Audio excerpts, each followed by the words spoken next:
আমার যে পার্সোনাল যাদের আমার এক্সপেকটেশনটা বেশি ছিল তাদের পারফরমেন্সটা আপ অ্যান্ড ডাউন ছিল। জাকির হাসানকে আমরা বেস্ট চয়েস হিসেবে নিয়েছিলাম।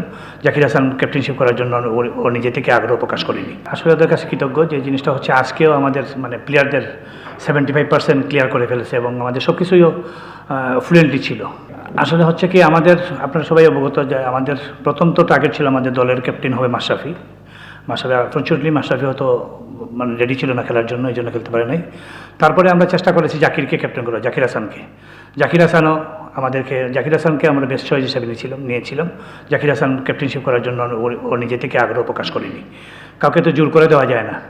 তারপরে আরিফ যথেষ্ট অভিজ্ঞ, প্রত্যেকটা বিপিএলেই খেলেছে, বিপিএলের অভিজ্ঞতা ছিল এবং গত বছর এই টিমের সাথে ছিল। এই বিবেচনা করে আমরা আরিফকে ক্যাপ্টেন হিসাবে আমরা সিলেক্ট করি আমরা সবাই। এখন যে আমাদের যে স্কোয়াড আছে এই স্কোয়াডের মধ্যে আরিফ কি বেস্ট মনে হয়েছে আমাদের কাছে। আমাদের শুরুটা যেভাবে আমাদের এক্সপেকটেশনের মধ্যে ছিল, আমি খারাপ বলবো না। স্টার্টিংটা আমরা অলমোস্ট আমাদের এক্সপেকটেশনে, আমাদের যে দল গঠন থেকে শুরু করে সব কিছু এক্সপেকটেশনের মধ্যেই ছিল।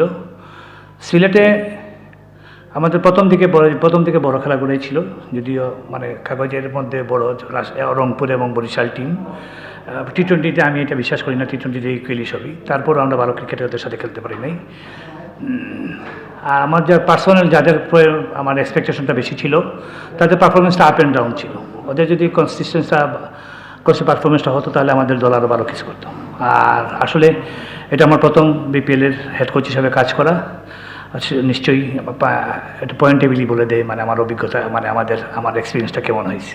আমি তো এইটাই বলতেছি প্রথমে, যেহেতু এরা কারেন্ট ন্যাশনাল টিমের প্লেয়ার এবং ওদের সামনে চ্যাম্পিয়ন্স ট্রফি আছে, ওদের পারফরমেন্সটাই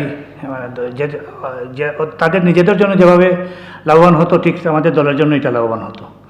কনসিস্টেন্সিটাই ভেরি ইম্পর্টেন্ট। এই জিনিসটাই আপ অ্যান্ড ডাউন্স থেকে কনসিস্টেন্ট পারফরমেন্সটা ভেরি ইম্পর্টেন্ট এবং সিচুয়েশন অনুযায়ী যদি ওই ক্রিকেটটা খেলতে পারতো তাহলে আমরা আমাদের দলকে আর একটু ভালো অবস্থায় দেখতে পারতাম হয়তো। জনাব ভাই, অন্য প্রশ্ন করি, আপনার ক্যাপ্টেনের বিরুদ্ধে একটু আগে একটা চ্যানেলে অ্যালিগেশন আসছে, তিনি ফিক্সিং রাডার আছেন, আপনি কি এই ব্যাপারে অবগত? আমি এটা বলতে পারি না। আপনার ছবি কি এরকম কিছু ধরা পড়ছে যে আপনি খালি ফিক্সিং করছেন, সন্দেহ প্রকাশ করবেন যে আপনার ক্যাপ্টেনের যদি একটা প্রথম সাথে ক্রিকেট আসে তাই প্রশ্ন করবেন, আপনার ছবি কোনো কিছু ধরা পড়েছে কিনা এরকম, এটা নিয়ে আপনিও সন্দেহ প্রকাশ করতে পারেন? না, আমার কাছে এটা কোনো মনোযোগ হলে নেই। এটা তো ইন্টিগ্রেশন ইউনিট আছে, ওরাই যখন তথ্য প্রমাণের ভিত্তিতে যখন নিয়ে আসবে তখন ওরাই ব্যবস্থা নেবে। এটা তো ফ্র্যাঞ্চাইজি যেহেতু এখানে একটা ডিপার্টমেন্ট আছে, ওরাই কাজ করে এইগুলো নিয়ে। না, এটা তো অবশ্যই আপনাদের প্রত্যেকটা ফ্র্যাঞ্চাইজি আশা করে তার দলের অবস্থানটা যাতে ভালো এবং ক্রাউডদের এক্সপেকটেশনটা যাতে, ফ্র্যাঞ্চাইজি ক্রিকেট তো এটাই।